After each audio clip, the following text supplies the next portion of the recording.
Hello and welcome to Screams from the Center, where I provide information on topics I find interesting and give my perspective on them. On this episode, are gun bans really effective in America? Now, this one will likely ruffle feathers on both ends of the spectrum, as I will disagree with both and agree with both on some other points.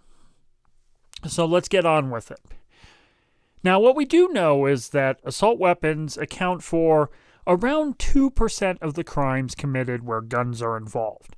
That's a very low number.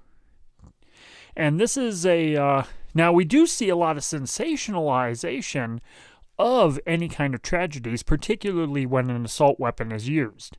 With the advent of 24/7 news, crimes are often elevated and promoted more than they would have been in the past. It's not to say there wouldn't be any reporting on it, but some, quote, mass shootings, which are defined as incidents involving 4 or more people and a weapon, usually didn't get as much national coverage as we see in the 24/7 news cycle system. And in fact, since the gun ban, the previous assault weapons ban, had lapsed, we've only seen declines in the numbers of some types of crimes.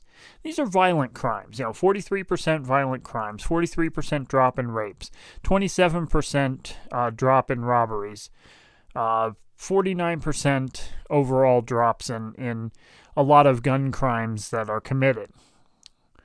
So, very few weapons, when the assault ban was on, were taken into custody. Less than 2% of the assault weapons in the United States at the time of the assault weapons ban were actually confiscated and destroyed.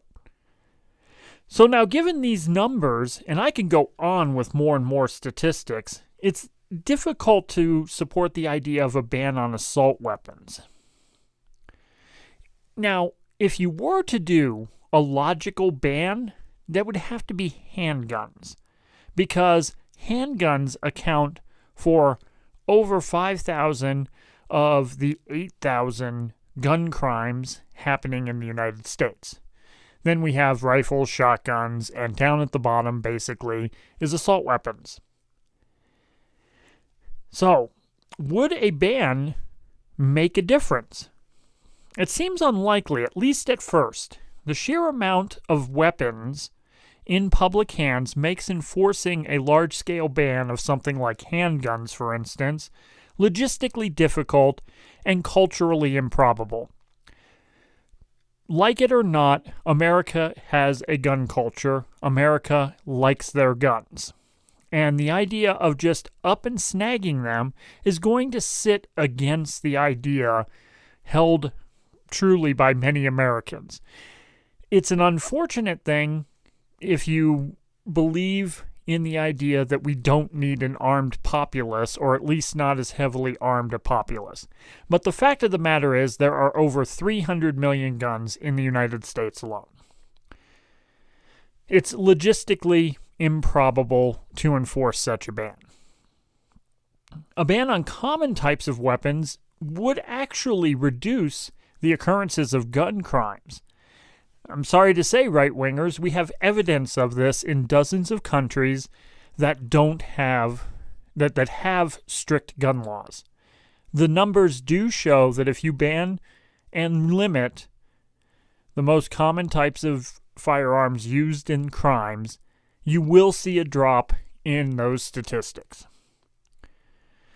So I know you're asking yourself, well, am I for or against a ban? Now, I am specifically against bans in general in the United States at this time, particularly the assault weapons ban. I find nothing useful out of it. There's some argument that maybe the recent shooting, that an assault weapons ban might have prevented that, but there's a lot of other measures that were overlooked that probably would have as well. And again, assault weapons only account for about 2% of gun crimes. They may be sensationalized by the news media, but don't take that to heart. And as I said, bans are difficult to enforce once the genie's out of the bottle. So what's the solution then? We have to change the culture so that one day we won't feel the cultural need for weapons like this. And for now, I kind of approach it as the car solution. This is kind of popular and is starting to gain a little bit of traction. So basically, we do a lot of the same things that we do with cars to guns. And we have to actually enforce these laws and rules. So we start off with all guns having a serial number that can trace a weapon from creation to destruction. So it's basically like the VIN number on your car. That doesn't seem all that horrible. I mean, yes, it would be in a system in a database, and it would account for like a title for a weapon. But I don't understand necessarily how right-wingers can take the idea of heavy surveillance, police surveillance, some of the NSA stuff they support, and basically say that this is not good. There's nothing in the Constitution that says that your gun has a right to privacy. So second, we require licensing for an operable weapon. Now, I use the term operable weapon because I don't want to infringe on someone's right to own a weapon, but there's nothing in the Constitution that basically says that that weapon has to be usable. It just says the right to bear arms shall not be infringed if you want to leave out the rest of it. So this idea of licensing is similar to a driver's license and vehicle registration. The Constitution does not say your firearm needs to be operational, and also we can put restrictions on ammunition or ban the sale of ammunition altogether. The Constitution doesn't grant you a right to ammunition. So quite frankly, if you don't meet these requirements, sure, you can buy the weapon. They either make it inoperable, or if that sort of thing is not practical or won't pass muster, then you cannot purchase ammunition without your license. Because again, the Constitution does not prohibit infringement on ammunition. You can have the gun, you can put it on display, you can use it in a threatening manner to protect your home, but there's nothing that says we have to allow you to have ammunition for it.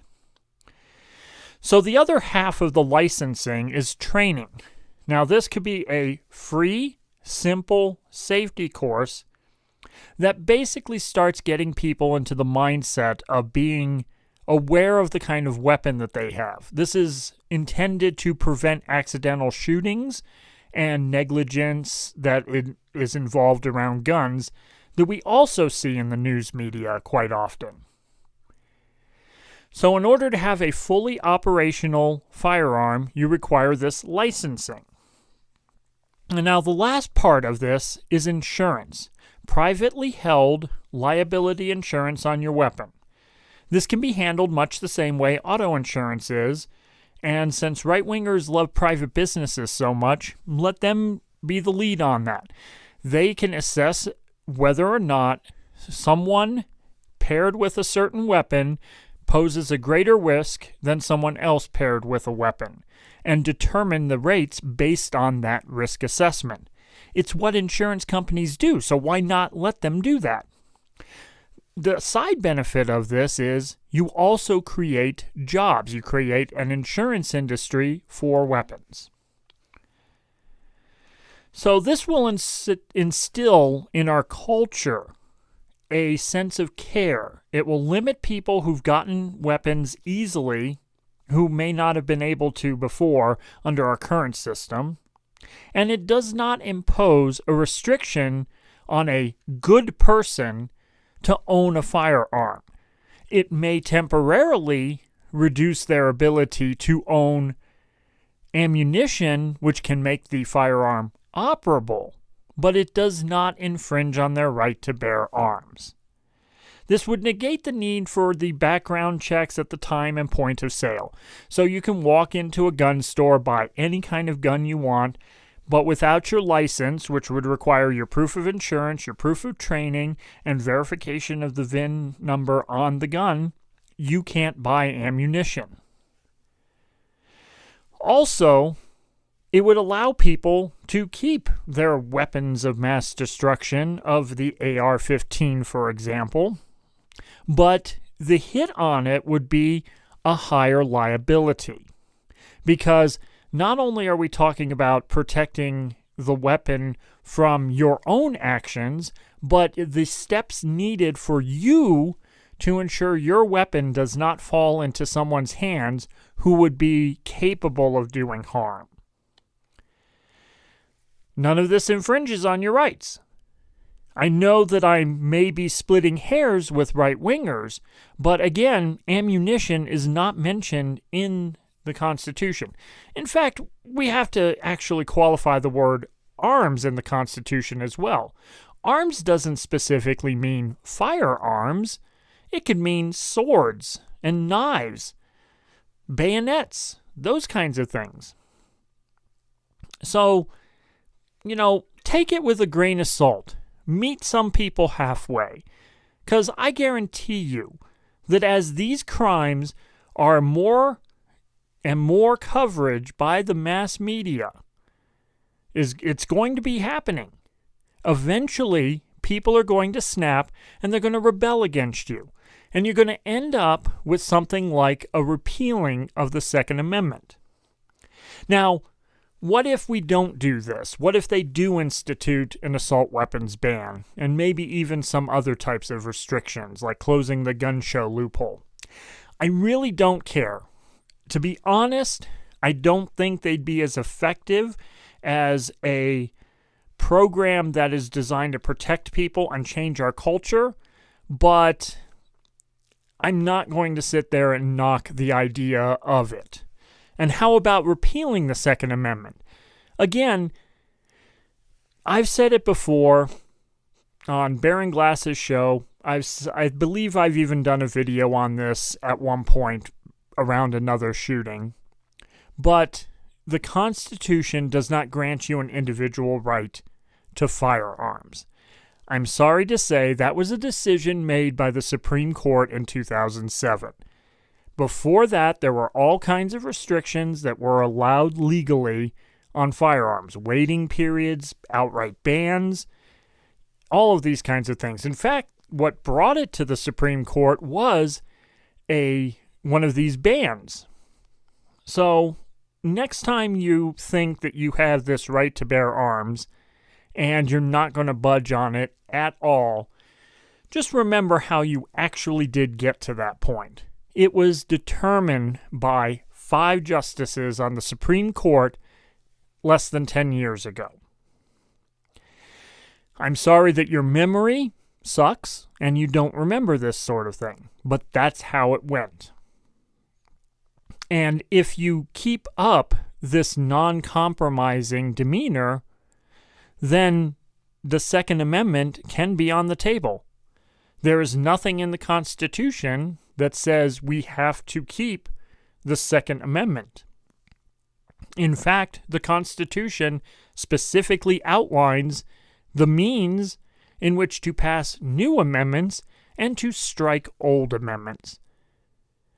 The idea of the Constitution being a suicide pact, a strict document that is unchanging and unwavering, is a load of garbage.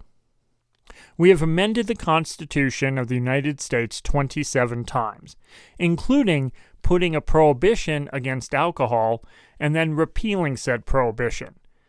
So gun owners should beware of the idea that a sufficiently angry majority can actually repeal the Second Amendment, and then we can pass whatever laws we want, including ones which both you as conservatives and me as a centrist would find unappealing.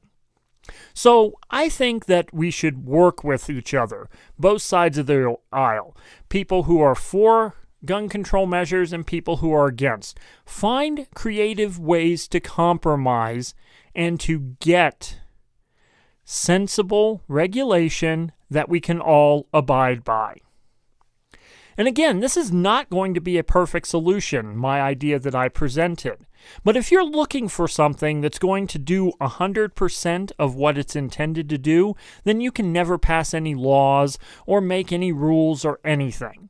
Because this goes to the idea that conservatives say that bad guys will find ways to get guns. Yes, bad guys will. But the harder it takes a bad guy to get a gun, the less likely they'll try. Not every person with criminal intent is going to be a madman hell-bent on getting that firearm. Some people will just get a firearm because it's easy and then commit a crime. So we will be able to do something about that if we work together. So let me know what you think. And thank you for joining me in this episode of Screams from the Center. Please leave comments below on how I can improve. Please subscribe, like, and share my video. My blog is at screamsfromthecenter.wordpress.com. I'm on Twitter at ScreamsFTCenter and on Facebook at Screams from the Center. Thank you.